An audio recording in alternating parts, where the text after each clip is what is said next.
Alright, today we have some Beyblade news. First up, we finally have our big July starter, GloryValkyrie Low Flat, another UX Expand Bay. As a starter, it does have, of course, a launcher, which looks pretty nice. Don't have much more to say about it. As for the bay, we have the bit Low Flat, which is really boring. I think Rubber Accel would have been a good choice here, or even just Accel for the namesake, if not a new bit, obviously. Low Flat isn't the worst thing ever, but it's just kind of boring.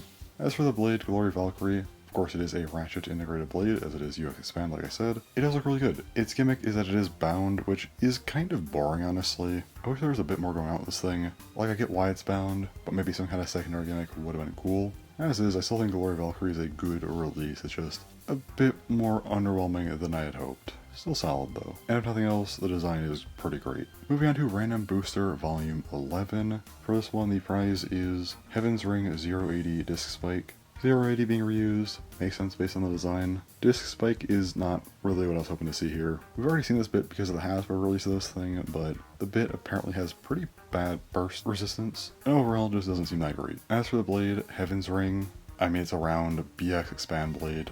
That's cool. Not going to spend too much time on this one though, because again, we have already gotten this thing from Hasbro technically, so it doesn't really feel overly new. However, the other pulls in here are technically new, I guess. So first up we have HeavensRing 660 Transpoint, pretty solid actually. 660 is not a bad reprint, Transpoint, don't have any of those. And again, there's our HeavensRing recolor. Impact Drake 755 Freeball, nice color on this one, but 755, probably my favorite of these simple ratchets, but still not ideal. Freeball, solid reprint. Impact Drake, also a very nice reprint, I would say. Haven't gotten one yet, so it's good to see. Then we have Ghost Circle M85 Disc Spike. We had to get another Disc Spike somewhere, and there's only two, not three, which is actually good because this isn't a good part. But it's here, that's fine. M85, not really ideal, and then Ghost Circle's also pretty whatever. Probably the worst pull in here, not gonna lie. Then we have Wolf Flame Dual 965 level. Blade is okay. Blade is pretty decent. Wolf, Flame, and Dual all pretty decent reprints, I think. 965's unfortunate, level actually really good.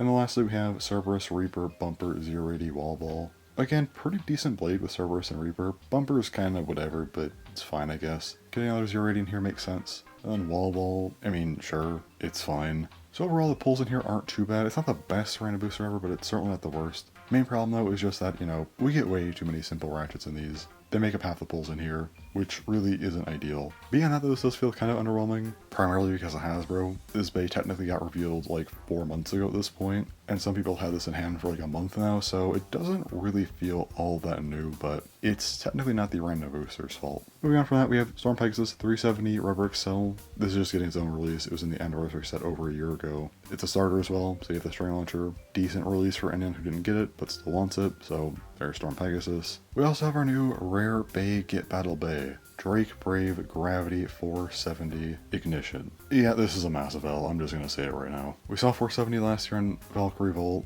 Ignition is fine. We're using Brave though, like come on. Would have been great to have an expand bay here of some variety, and even if you didn't do that, I feel like Hunt or Fang would have made a lot more sense as a reused main blade, but again, would have just rather had something new here entirely. I don't know why we're reusing stuff for something like this, doesn't feel great, but I guess that's where we are now. The Drake Lock chip is decent. I mean, it's at least a Drake Lock chip for people to use, so fair enough. The big thing though is the gravity assist blade. It has metal. It does look kind of tall though. Can't say for sure if it is, but I think it's going to be taller than heavy. So unless this thing has like a perfect shape and is like 10 grams, I imagine heavy is going to be better, or at least just kind of comparable. So hopefully that means that this thing will be kind of worthless, so that way anyone who actually wants this bay can just get it. Don't have to have a time period where it's like $300 or something. Speaking of Rare Bey Get Battle bays, Takarakomi was generous enough to not just give us one new one, but 4. Yeah, we have 4 bays coming to the Rare Bey Get Battle next month.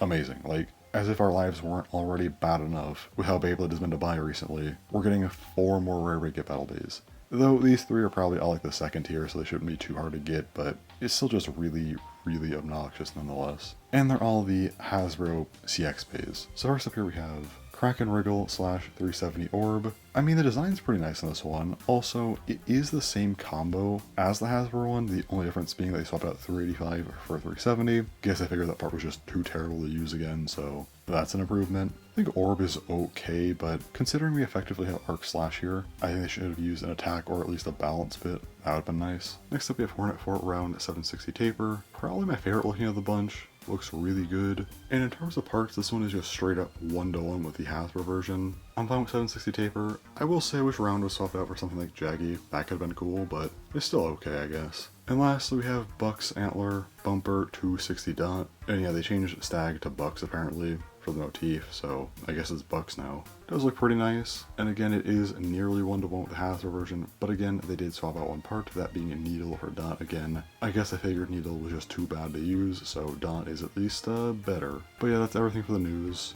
It's kind of whatever, honestly. Like, GloryValkyrie, not quite as cool as I was hoping for. Random Booster Volume 11, somewhat ruined by Hasbro just revealing the prize bay like 4 months in advance. The X Rubber Bay is just another re-release, so who cares? The Rare Bey Get Battle Bay is kind of interesting. It's good that it's bad because it should be cheaper, but also bad because, well, it's not really an interesting bay. And the 3 Hasbro CX bays finally making their way to Takuratomi is good, and I think they all look great. It's just the fact that they're all Rare Bey Get Battle is really, really annoying. So I'm a bit underwhelmed by the news this month. There was a lot, but still, a lot of it I just would say is not ideal. Anyway, I think that's all to say about this, so thanks for watching, and bye-bye.